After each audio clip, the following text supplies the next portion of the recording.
The of Natasha Ryan, 5 Years of Silence and Redemption. Natasha Ryan, a 16-year-old girl from Queensland, Australia, became the center of a news case that kept the entire nation breathless. Her disappearance, which occurred in 1998, triggered a massive manhunt and an intricate investigation, revealing a story of terror, isolation, and, ultimately, resurrection. In July 1998, Natasha left home to meet some friends. That morning seemed like a normal day. She was a lively girl full of life, a lover of writing and nature with big dreams for the future. However, something went terribly wrong. Shortly after leaving her address, darkness fell over her life. Natasha disappeared without a trace. The community was immediately alarmed. Law enforcement launched an intense search operation involving family, friends, and volunteers. But days turned into weeks and weeks into months. Her devastated parents, seeking answers, resorted to public appeals, expressing anguish and hope. The lack of clues severely affected the community, drawing media support and leading the entire nation to anxiously follow the news of that mystery. In 2003, after 5 years of agony for her family and friends, Natasha was found under circumstances no one could have imagined. It was discovered that during those years, she had been held captive in a house by a man named Scott D., a former schoolmate who had approached her with a false friendship. Taking advantage of her vulnerability and trust, Scott took her away, forcing her into a closet in his home. Scott D. knew how to keep Natasha under control, using psychological manipulation and intimidation. He locked her up for days, depriving her of any contact with the outside world, keeping her hopes in a limbo of fear and loneliness. During her years of confinement, Natasha maintained inner strength through writing, creating a form of expression that allowed her to preserve part of her humanity. Being kept in a closet meant facing inhumane conditions and a total deprivation of freedom. Natasha was forced to live in a cramped and suffocating environment where her movements were extremely limited. The closet, which had little light and space, became her world for years. Natasha had just enough room to stand or sit. Over time, the darkness became both a refuge and a prison. During her years of imprisonment, the issue of food became crucial. Natasha later reported that Scott only occasionally brought her food, often leaving unhealthy options. Her diet was limited to snacks and easy foods like cereals, canned beans, and some fruit. It wasn't uncommon for her to go days without food, a fact that further debilitated her physically. Regarding her personal hygiene, Natasha faced another challenge. Scott allowed her to use the bathroom only at specific times and under his watch. The imposed limitations did not allow Natasha to have any private space, causing enormous discomfort. The absence of real freedom and dignity forced her to find extremely difficult solutions in a context of submission. In her testimony, Natasha spoke of her mind's extraordinary power. Writing was not only a way to express pain, but also a form of salvation. She wrote on scraps of paper she managed to gather, noting thoughts, dreams, and emotions. Her words became a bridge to hope. In some interviews, she recounted how she imagined being in a different, free place where her aspirations could flourish. Her thoughts and dreams helped her maintain clarity and contact with her identity, even while physically trapped. Natasha's testimonies revealed that during her captivity, she also suffered psychological abuse. Scott D. sought to control her mind as well as her body. He used fear as a tool for power, forcing her to live under constant threat of violence. Natasha spoke of extremely effective psychological manipulation, where Scott convinced her that she had no escape and that no one would ever search for or help her. These manipulation techniques were aimed at making her feel helpless and isolated, feeding her sense of vulnerability. On some occasions, Scott would beat her to maintain control and suppress any attempts at rebellion.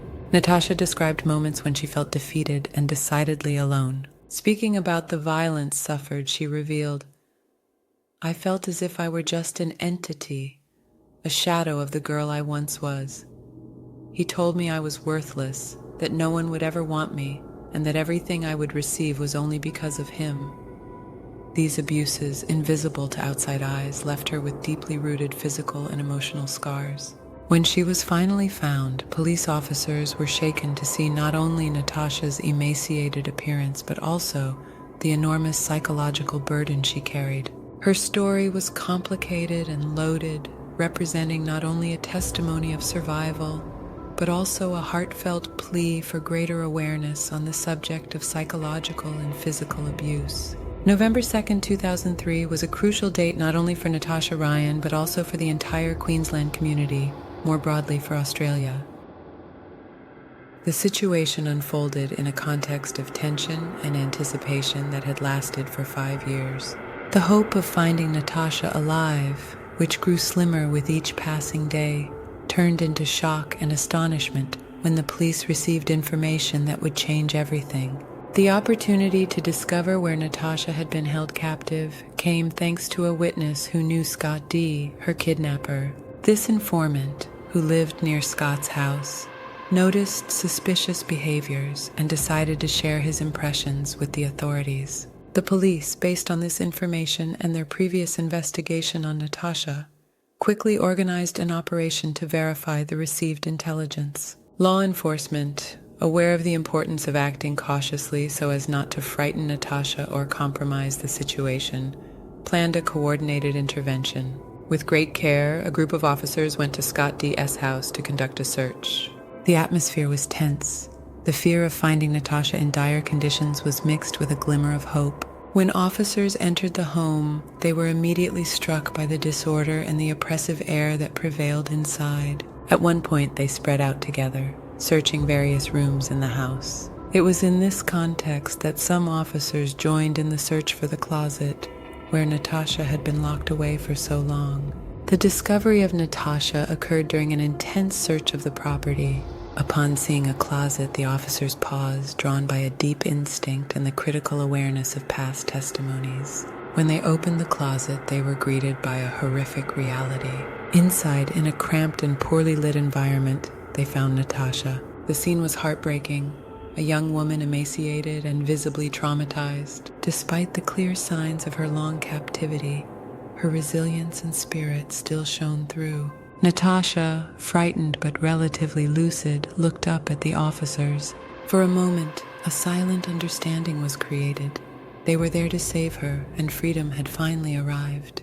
The officers quickly computerized the finding, trying to reassure her and explain that she was safe.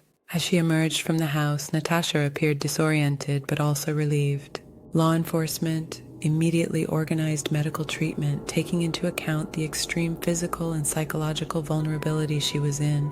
Natasha's care took place in a protected environment where she could receive both physical and psychological support to face the horrific experience of captivity. The police's early statements regarding Natasha's discovery emphasized the fact that she was a symbol.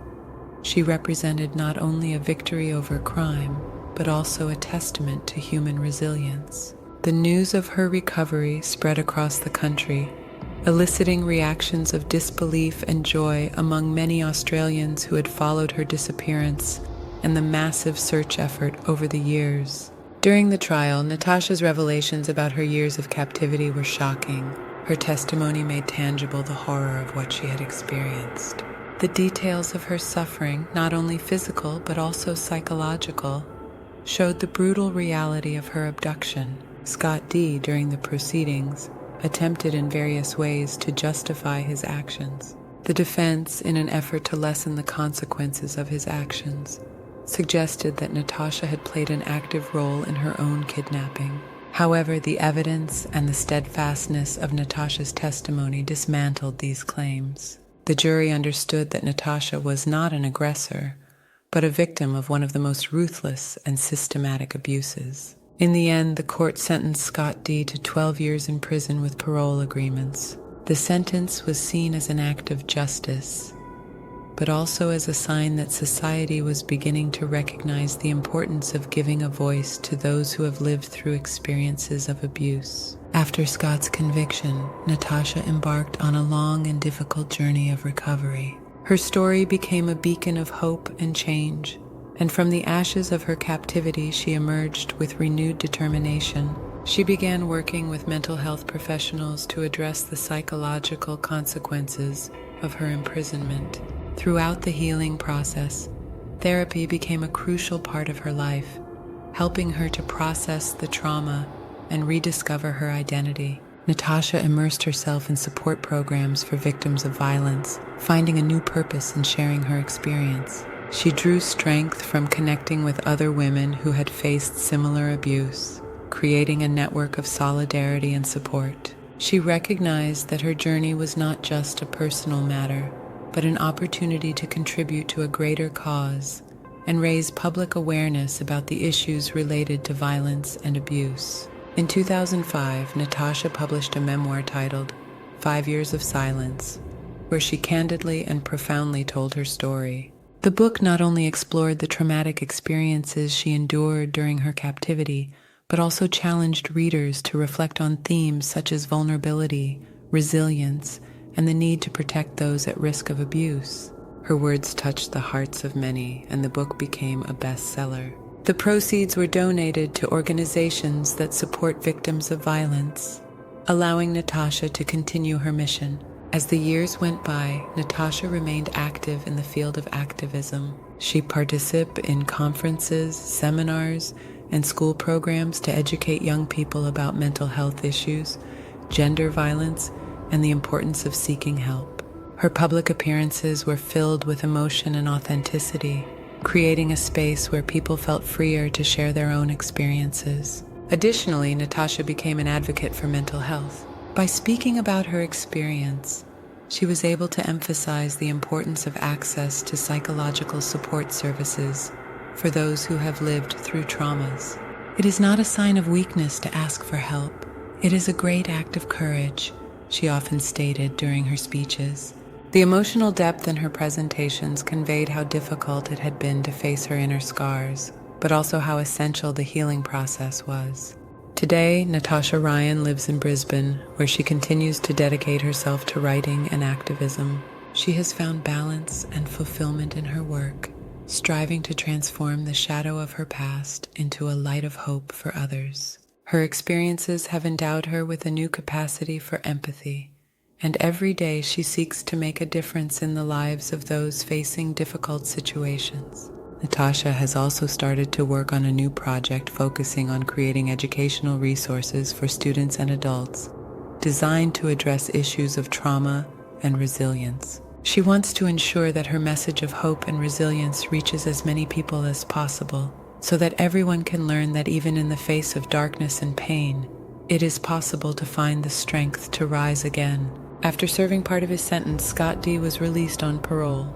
It is important to highlight that, due to the sensitive nature of the case and the traumatic consequences it had on Natasha and her community, there have been many calls for victims of abuse like Natasha to receive ongoing protection and support. The issue of Scott D. Ashey's freedom raised discussions and concerns among victims of similar crimes and among advocates for victims' rights. Scott D.'s current situation may not be publicly accessible or may be subject to privacy restrictions, but what is certain is that this case has left a lasting imprint, suggesting the need for greater awareness and protection for victims of violence and abuse. The story of Natasha Ryan is a tale of survival, resilience, and hope. It is not just a chronicle of the horrors of violence and imprisonment, but also a celebration of inner strength and the human capacity to rise again. Her life has become an example of how, through pain and suffering, a new light can blossom.